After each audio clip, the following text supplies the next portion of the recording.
everyone and welcome to the video. Master just announced a brand new selection pack and I'm gonna go over it and tell you everything you need to know about it so you know whether you want to spend your gems on it or not. Now this pack is actually pretty interesting because it has support for 2 fun archetypes as well as 3 brand new archetypes coming to the game, so that's pretty exciting and unique. Now are these archetypes gonna be top tier or meta relevant? Probably not, they're mostly for fun in my opinion. But anyways, let's start off with the new Dogmatika support. We're firstly gonna go over Dogmatic Calamity Alba system, and that is gonna be the most unique Fallen of Albas monster so far. It requires Fallen of Albas and 6 monsters in the graveyard with different names, but it is gonna be worth it because it's your boss monster for your Dogmatika cards now, and it doesn't have a graveyard effect, by the way, which means you do need to summon it, and it has one of the most broken effects in Yu-Gi-Oh! If you can manage to resolve it. Once per turn, if you control this fusion summon monster and have 6 or more fusion monsters in your graveyard with different names that mention Fallen of Albas, you can send all cards in both players' extra decks to the graveyard, which is absolutely ridiculous. I mean, this is kind of a win condition. Once you resolve it, you're probably gonna win. However, of course, resolving it is not gonna be an easy job. First problem I have is the fact that it's really difficult to fusion summon, and that will take you a lot of resources, but it is a way to actually combine Dogmatikas with Fallen of Albas now and actually play like a branded Dogmatika build. Also, once you fusion summon it, the one card you are gonna need to utilize is gonna be the Alba Zoa, which allows you to send exactly 6 cards from the extra deck to the graveyard, which is gonna be pretty good, and it's essentially gonna allow you to actually use the effect of the fusion monster. And the fun thing about it is you are gonna need to play some Dogmatika cards to at least ritual summon into Alba Zoa, as well as a branded engine in order to actually fusion summon into this. So it's gonna be pretty exciting to see how the deck will go forward, but I think this is gonna be situational because it's just really difficult to fusion summon. But if you manage to get it, you win the game, of course. Moving on, we have the new Crystron support, and that is the most exciting part for me actually. I really like this archetype because it synchro summons during your opponent's turn, and it has some pretty unique effects, and all of the new support cards actually help you do that and make it a little bit of a better competent strategy, by the way. First of all, we're gonna start with the new synchro monster. This card allows you to add 1 Crystron card from your graveyard or banishment to the hand when it's synchro summoned. Now that by itself is not that big of a deal. However, Crystron monsters like to be in the graveyard or banish zone, which makes it a lot more useful. And now also, if this card is destroyed by battle or card effect, which you can of course do by yourself, you can special summon a Crystron monster from the graveyard or banishment. So that's gonna be pretty good access to additional bodies. It's kind of gonna be the monster that you're gonna summon to facilitate more plays afterwards, and it is a little bit neat, but when it comes up, it's of course gonna be very good. And the new great main deck monster for the archetype is gonna be the Crystron Sulfador. When this card in your hand or graveyard, you can pop a Crystron card on the field and special summon it. Then you are gonna be locked into only machine monsters, but that's fine because most Crystron cards do lock you into that. And then when this card normal special summon, you can send up to 2 Crystron cards with different names from your deck to the graveyard, which can give you additional effects because every Crystron monster and card basically benefits from being in the graveyard. There is another version of this card in the face of Crystron Sulfafnir, which is very important for the deck, and I would assume this card is also going to be really important for the deck as well. Now moving on, we have a new tuner monster, which is very exciting, by the way. Crystron Tristaros is now going to be the best tuner from the deck, and for those of you who don't know how Crystron tuners work, essentially you summon them, and during your opponent's turn, they can synchro summon using themselves and also a monster from either the banishment or hand or graveyard, and now you can use it from the deck, which makes it so much better. Of course, you have a lot more flexibility, and it is definitely going to be the best option so far. And also, you can banish this card from the graveyard, destroy 1 synchro monster you control, and if you do space summon 2 Crystron monster from your deck, also you cannot space summon again except machine monsters. So this is paired really well with the synchro monster being able to pop it this way, so I'm very excited about this card. This is going to be an absolute masterpiece. Now moving on to the spell card, we have the Inclusion. This card is very good because it allows you to add a Crystron card from your deck to your hand, and this is the first searcher for the deck, believe it or not. And then also you can banish this card from the graveyard, target 1 Crystron monster and special summon it, so you can utilize it as a card from the graveyard if you mill it, or a card in the hand to search, which are both very good effects, of course. And then we also have the Trap card, which is the first good trap card. Crystron cards you control cannot be banished, which is not that big of a deal, but you can target 1 face-up card on the field, or you can target 2 if you control a Crystron Synchro monster, shuffle 1 Crystron card from the graveyard or banishment into the deck, and if you do, destroy those cards or cards, and that's gonna be very good. It's the first actual trap that allows you to remove or do something to your opponent's side of the field very well, so definitely very good support, and it's definitely gonna be incredible. Now let's go over the first out of the 3 new archetypes. The Ryu-Ge archetype is probably gonna be the worst option for you to play, but I'm still gonna explain it because it might be fun for some people. Basically, this is gonna be kind of the signature card for the deck. During the main phase, you can use the pendulum effect to add 1 Ryu-Ge card, which is pretty good, and then you can destroy it, putting it in the extra deck. And then if a monster on the field is destroyed by battle or card effect while this card is in the extra deck, you can tribute 1 level 10 Ryu-Ge monster and special summon it. Essentially, that's the only way to special summon it. And then also you can destroy up to 2 cards you control, and if you do, place that many continuous Ryu-Ge spells from your deck face up on the field. And this is essentially a good way to set up your plays. Now it really depends on what the other cards do, and I'm gonna be honest, the rest of the cards are not really that great, but I'm gonna talk about them anyway. anyways. Essentially, this archetype revolves around a bunch of level 10 beasts with different types. We have dragon, worm, sea serpent, and dinosaur. Now the dragon one is gonna be the other pendulum scale to essentially pendulum summon the other 3, and even though you have pendulum scales of 0 and 11, you can only pendulum summon Ryu-Ge monsters, so that's a little bit of a problem there. You're gonna play a pure edge version of the deck. Now each of the level 10s have different type and their corresponding continuous spell. The worm one has the worm winds, the sea serpent one has the sea spires, and the dinosaur one has the dino domains. I'm not gonna go over each card because it's gonna take a while, but essentially all of the continuous spells give an extra effect to the monster, which is typically gonna be a good interruption in general. The dinosaur one has the ability to negate a monster with less attack than the card. The sea serpent one allows you to bounce a card to the hand, and the worm winds allows you to make a monster have 0 attack, which is not that big of a deal, of course. And then we also have the rising, which is essentially gonna be a surge, and it also has a pretty decent secondary effect. During the main phase, you control a Ryu-Ge pendulum monster. You can banish this card and one Ryu-Ge monster from the graveyard, space summon one Ryu-Ge monster from the deck, which is not that bad, essentially cycling through the deck. We also have the other spell, which is gonna be the feud spell, War Zone. When this card is activated, take 3 monsters from your deck, 1 dinosaur, sea serpent, and worm, add one of them to your hand, banish 1 other, and then send the last one to the graveyard, which is gonna be pretty good to essentially have the ability to use them later on, of course. And then if you also have your Sosei Ryu-Ge Mistva in your extra deck face up, which is the signature card right here, you get to summon 1 from the deck, banishment, and also the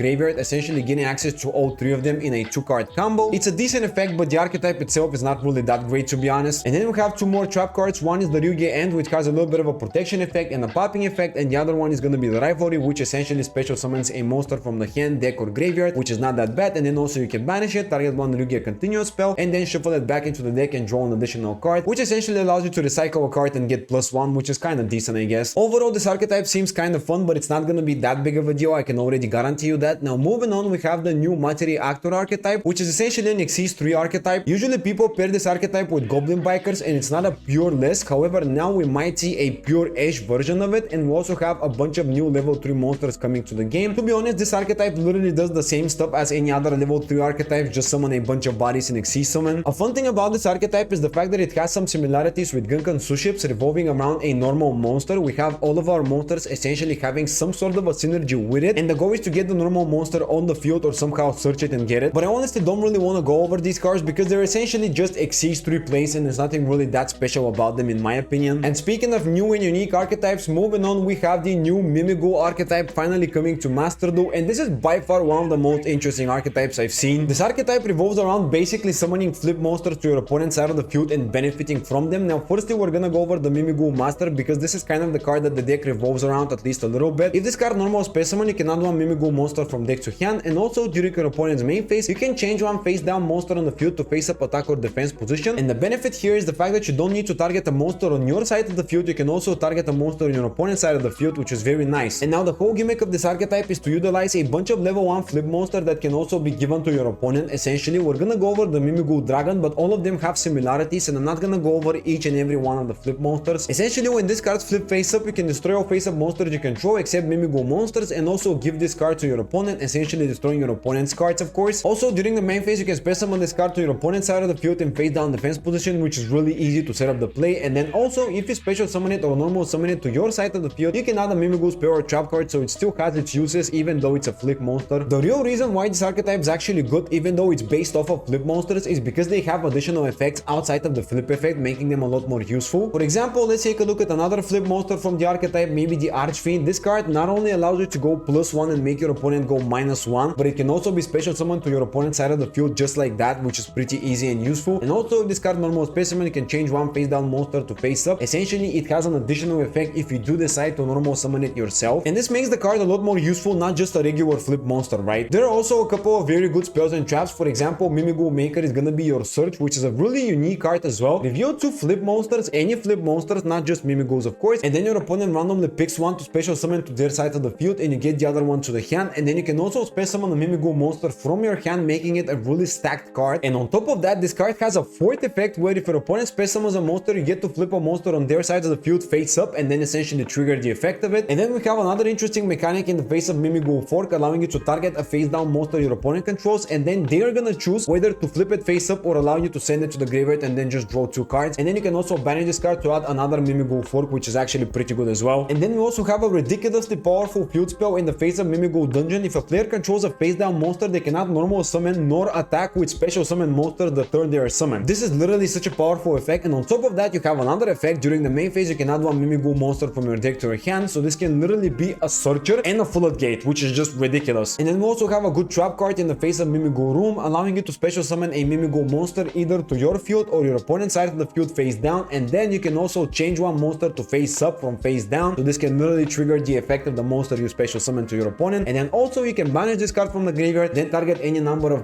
Mimighoul monsters and return them to the hand, which can give you a little bit of a recyclability there. This archetype is literally stacked and every card has a bunch of effects, which is incredible. And then we also have two Xyz monsters, one of which is the Mimighoul Throne. This card is gonna be pretty important because it allows you to special summon the Mimighoul Master, which is the way to set up your place even more. And then you can also equip this card to your master, giving it 1000 attack, as well as a way to bounce cards to the hand up to the number of materials this card has, which is essentially gonna be 1, because after you use the effect you're gonna remain with 1, which can be a very nice way to return your own card that you summon to your opponent's side of the field after you trigger the effect back to your hand, so you can utilize it again. And finally we have the giant Mimighoul, which has a couple of nice effects as well. Your non-Xyz Mimighoul monsters can attack directly while your opponent controls a face down monster, which actually has very good similarity with the Ghost Rig archetype here. Also, when this card is Xyz summon, you can add one Mimighoul card from deck to hand, and you can also detach one material from this card, then target face up cards up to the number of face down monsters your opponent controls and basically destroy them, and if you do, deal 1000 damage for each, which is gonna be a nice way to slowly burn your opponent and get game this way. But yeah, this archetype is really stuffed. It has a whole bunch of cool cards and you can definitely utilize them really well, so I would say this would be the best archetype from the pack. And now to answer the final question, should you pull for these cards? If you are a competitive player, no, because these cards are not gonna be top tier. The only deck that's actually gonna be maybe a meta contender or a tier 3 deck would be Mimighoul, and even then it's not gonna be the most incredible one. There are definitely gonna be better archetypes in the meta. This is mostly a pack for people like me who likes to have fun with a bunch of fun wacky strategies, so if you're that type of person, you're definitely gonna enjoy it. I'm definitely gonna pull on the pack and play these decks, so stay tuned for that. If you wanna check that out, I'm gonna be live streaming the day that the new pack comes out. But for now, have a great day and I'll see you in the next video.